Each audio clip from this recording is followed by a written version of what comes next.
할렐루야, 성도 여러분 반갑습니다. 3월 28일 월요일 말씀 묵상입니다. 오늘 본문은 누가복음 24장 1절로 12절의 말씀입니다. 함께 성경을 읽으십시다.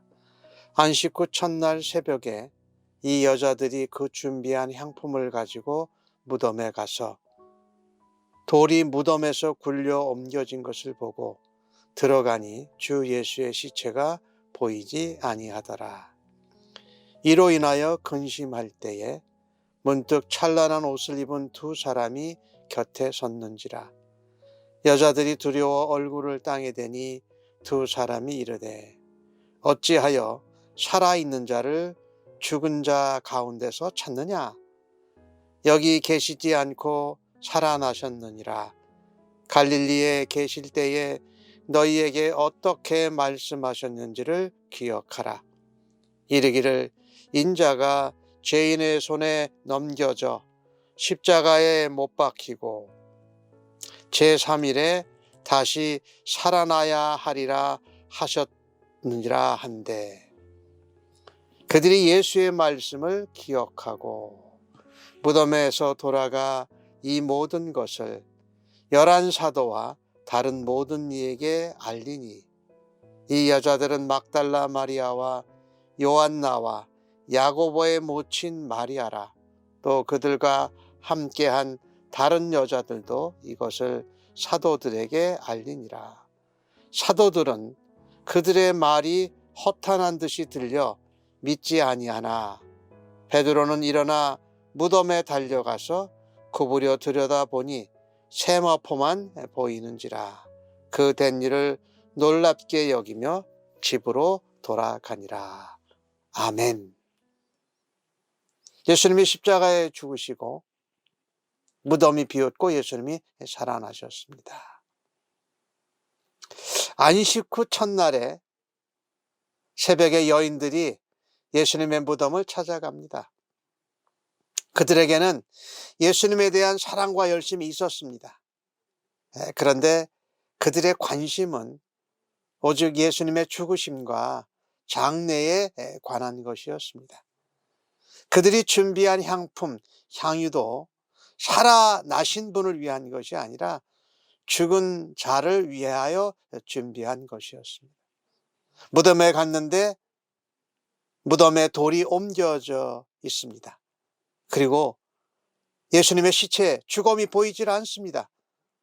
무덤이 텅텅 비어 있는 것을 보고 여인들은 근심하였습니다. 그때 찬란한 옷을 입은 두 사람, 천사가 곁에 서서 말합니다. 어찌하여 살아있는 자를 죽은 자 가운데서 찾느냐? 여기 계시지 않고 살아나셨느니라. 갈릴리에서 사역하고 계실 때에 너희에게 어떻게 말씀하셨는지를 기억하라고 말씀합니다. 말씀을 기억해야 합니다. 우리는 말씀을 자주 잊어버리곤 하지요. 예수님이 말씀하신 대로 다시 살아나셨습니다. 하지만 여인들은 바로 며칠 전에 그들의 눈앞에 펼쳐진 끔찍하고 가슴 아픈 사건에 정신이 팔렸습니다.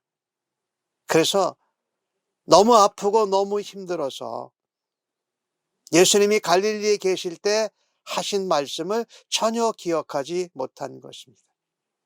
우리가 어떤 때 근심을 많이 합니까? 대부분 우리의 근심은 하나님의 말씀을 기억하지 못하는 데서 비롯된 것이 분명합니다. 2022년도 새해를 맞이하면서 시작할 때에 하나님이 나에게 주신 약속의 말씀이 무엇이었습니까? 그 말씀을 기억하고 강하게 붙들고 살아갈 수 있는 성도님들 되시기를 간절히 바랍니다. 또한 오늘 이 여인들 새벽에 예수님을 찾아갔는데 사랑하면서 행동하면은요, 이 여인들이 사용받은 것처럼 부활의 증인이 될 수 있습니다. 모든 것을 다 이해하지 못해도 주님을 진심으로 믿고 따르면 부활의 능력을 주실 때에 우리는 부활의 증인이 될 수 있다라는 것입니다. 여인들은 천사들을 통해서 십자가에 죽으신 주님이 부활하셨다라는 것을 전해 들었을 때에 갈릴리에서 하신 예수님의 말씀을 기억하면서 그들이 부활의 첫 증인이 됩니다. 누구든지 하나님의 말씀을 기억하는 자, 하나님의 말씀을 믿는 자는 이 여인들처럼 위대한 복음의 증인이 될 수가 있는 줄로 믿습니다. 내가 기억하고 순종하고 전해야 할 하나님의 말씀은 무엇일까요? 오늘도 내게 기억나게 하시고 내게 붙들게 하신 그 말씀을 증거할 수 있는 복음의 증인들 되시기를 주님의 이름으로 간절히 축복합니다. 말씀을 기억할 뿐만 아니라 우리는 말씀을 믿고 행해야 합니다. 하나님은 오늘도 말씀을 기억하고 말씀대로 믿는 사람을 하나님 나라 복음의 증인으로 사용하시고 찾으십니다. 예수님이 이미 갈릴리에 계실 때에 예수님의 죽으심과 고난과 부활에 대해서 말씀하셨습니다. 그 말씀을 천사들의 도움을 따라서 기억해낸 여인들은 자신들의 앞에 생각지도 못했던 경이로운 사건, 이것을 보고 다른 사람들에게 증언을 합니다. 오늘 8절과 9절의 말씀을 보니까 여인들이 예수의 말씀을 기억하고 무덤에서 돌아가 모든 것을 11사도와 다른 모든 이에게 알리더라. 그와 함께한 여인들도 사도들에게 이것을 알렸다라는 것입니다. 하지만 사도들은 어땠습니까? 11절에 그들의 말이 허탄한 듯이 들려서 믿지 않았습니다. 놀라운 일이지요. 사도들이 부활의 증언을 들었는데 허탄한 것으로 여기고 믿지 않았던 것입니다. 사도들은 예수님께서 죽은 지 사흘 만에 다시 부활하실 것이라는 것을 예수님의 말씀을 기억하지 못했습니다. 예수님의 말씀을 기억한다라는 것은 그 말씀대로 실현된다라는 것을, 실현되었다라는 것을 믿는 것입니다.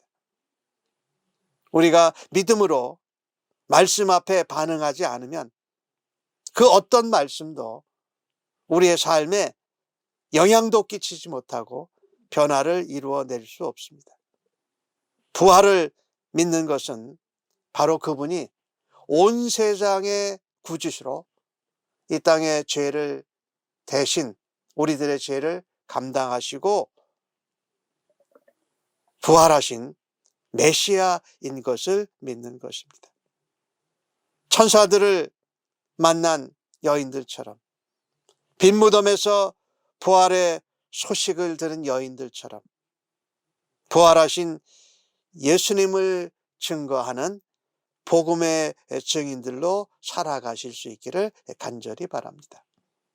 오늘 여인들을 보니까 믿는다라는 것은 증거가 꼭 있어야 되고 논리적이어야만 되는 것이 아닙니다. 오늘 천사들이 그 여인들에게 말해준 것처럼 말씀이 기억나니까 잊고 있었던 말씀을 성령님께서 깨우쳐 주시고 조명해 주시고 도와주시니까 여인들이 잊어버린 말씀을 기억했다라는 것입니다. 반면에 제자들은, 사도들은 그거를 허탄한 것으로 여기고 믿지 않았습니다. 아무리 신앙훈련을 많이 받아도 성령의 깨우치심과 도우심이 없이는 십자가와 부활을 믿음으로 받아들일 수 없습니다. 사도들은 3년 이상 예수님께 직접 훈련을 받았습니다. 하나님 나라의 진리를 배웠습니다. 예수님께서 십자가에 죽으시고 다시 부활하실 거에 대해서 여러 번 들었습니다. 근데 막상 예수님이 돌아가시자 제자들은 두려움에 사로잡혀서 숨었습니다. 거기에 빈 무덤에서 예수님의 부활의 소식을 들은 여인들이 찾아와 부활의 소식을, 부활의 기쁨을 전했는데도 전혀 믿지 못합니다. 빈 무덤이 어떻게 되었는지 그 정황을 들었고 천사들의 증거를 들었지만 전혀 믿음의 반응이 아닌 것이지요. 오늘 본문에는 베드로가 일어나서 먼저 달려갔다라고 말합니다. 다른 성경에 보면 요한도 달려가지요. 베드로와 요한이 직접 빈 무덤으로 달려가서 현장을 확인하고 검증했습니다. 그런데 그것뿐이었습니다. 이렇듯 우리가 부활의 증인이 되는 것, 또 부활의 소식을 듣고 믿는 것은 신앙의 경험이나 신앙의 연륜이 문제가 되지 않고 성령님의 도우심과 깨우치심이 있었을 때에 그것을 받아들이고 믿게 된다는 것이지요. 성령님의 도우심이 없이는 어느 누구도 부활을 믿지 못합니다. 성령님께 의지해야 말씀도 기억나고 말씀의 의미도 깨닫게 해주시고 부활의 능력을 믿고 경험할 수 있는 줄로 믿습니다. 성령님의 깨우심을 따라서 내가 말씀을 새롭게 깨닫게 된 그런 진리의 말씀이 무엇입니까? 그것을 성령님께 도우심을 구해서 하나님의 말씀을 깨닫고 믿고 증거할 수 있는 역사가 우리 오늘 하루의 삶 가운데도 일어나기를 주님의 이름으로 간절히 축복합니다. 말씀을 기억하고 말씀을 믿고 부활의 증인이 되어서 하나님 앞에 쓰임받는 복된 하루가 되기를 간절히 바랍니다. 아멘. 기도합니다. 무거운 무덤 문을 닫고 있던 돌이 옮겨지고 빈 무덤에서 예수님의 부활의 영광과 새 생명의 복을 주시니 감사합니다. 두려워하고 근심했던 우리의 마음의 문도 예수님의 무덤의 문처럼 열어지게 하여 주옵소서. 그리고 부활의 능력과 부활의 기쁨을 전하는 하루 되게 하여 주옵소서. 무엇보다도 말씀을 잊어버렸다가도 기억할 수 있는 성령의 도우심을 간절히 사모합니다. 또 하나님의 약속의 말씀을 따라 하나님의 뜻을 분별하고 주님을 신뢰하는 부활의 증인으로 말씀의 전도자들로 살아갈 수 있도록 오늘도 사용하여 주시고 인도하여 주시옵소서. 감사하옵고 존귀하신 예수님의 이름으로 기도하옵나이다. 아멘.